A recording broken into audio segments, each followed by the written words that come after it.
এই যে দেখুন আমাদের একটি ছাদ কাজ চলছে, 4 তলার টপ স্ল্যাব কাস্টিংয়ের, বিম টিম সব রেডি। এখন শুধু মাঝখানে একটু কমপ্লিট হলে রড বিছানোর কাজ শুরু হবে। আমরা দেখুন বিমে কিন্তু প্লেন শিট দিই। এই যে দেখুন অনেকে আছে বস্তা দেয়, পলিথিন দেয়। গ্রামগঞ্জের যেসব কাজগুলো অধিকাংশ 95% থেকে 98% মানুষই আপনার প্লেন শিট ইউজ করে না গ্রামে, বিশেষ করে ঢাকাতেও অনেক মালিকানাধীন বিল্ডিংয়ে হয় না। এই যে দেখুন এগুলো হচ্ছে প্লেন শিট, আর এটা হচ্ছে রূপবান শিট। এটা আমরা জয়েন্টে দিই, বোর্ড যেখানে জয়েন্ট করে সেখানে আমরা রূপবান শিট দিই। যেমন এই যে এইখানে দেখতে পাচ্ছেন এইটা, এখানে আমরা রূপবান শিট দেব জয়েন্টের জন্য। তারপরে ওই যে ওখানে একটু কাঠ বের হয়ে আছে দেখছেন, ওখানেও রূপবান শিট দেব। তারপরে একটি প্লেন শিট এবং আরেকটির সাথে জোড়া লাগার জন্য আমরা টেপ ইউজ করি। এই যে ব্লু কালার যে টেপটা দেখছেন, এই টেপটা ইউজ করা হয়। এটা এখনও প্রপারলি রেডি হয়নি, সম্পূর্ণ রেডি হলে ফুল পরিষ্কার করে রূপবান শিট মারার পর তারপরে রড নামাবে তারা।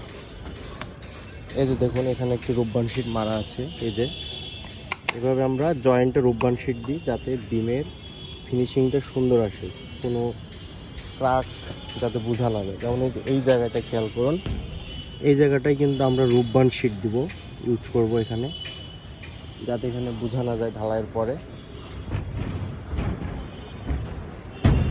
অলরেডি এদিকে অনেকগুলো দিয়েছে তারা, এই যে কাঠের সাথে রূপবান শিট, এই যে এখানেও দেখুন দিয়েছে।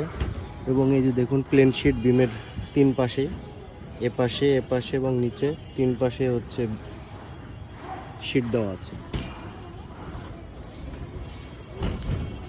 এই যে এগুলো হচ্ছে রূপবান শিট বলি আমরা, আর এগুলো তাদের সেফটি বেল্ট।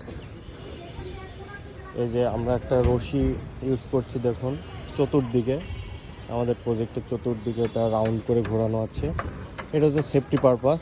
তারা হচ্ছে যখন সাইডে কাজ করে তারা সেফটি বেল্ট ইউজ করে এই রশির মাধ্যমে।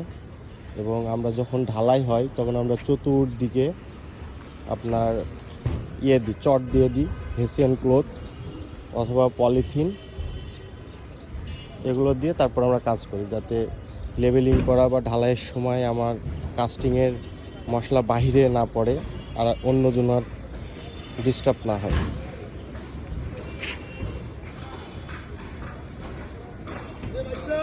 একটি ছাদের সময় অনেক কিছু চেকের বিষয় থাকে, রড ফেলার আগেও অনেক কিছু চেক করতে হয়, তারপরে আমরা রড ফেলতে দিই। যেহেতু আমরা ইঞ্জিনিয়ার, এখন একটি মানুষ কেন ফোরম্যান বাদে ইঞ্জিনিয়ারকে সে বেতন দিয়ে চেকের জন্য রাখবে? এটা অবশ্যই কাউন্টেবল। ইঞ্জিনিয়ারকে অবশ্যই ইঞ্জিনিয়ারের মধ্যে চেক করে তারপরে কাজ শুরু করতে দিতে হবে। এই যে ওখানে আছে আমাদের রডের ফোরম্যান, ওনার নাম শাহিন।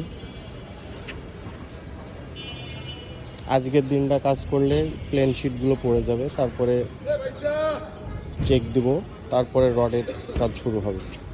সকলকে ধন্যবাদ ভিডিওটি দেখার জন্য।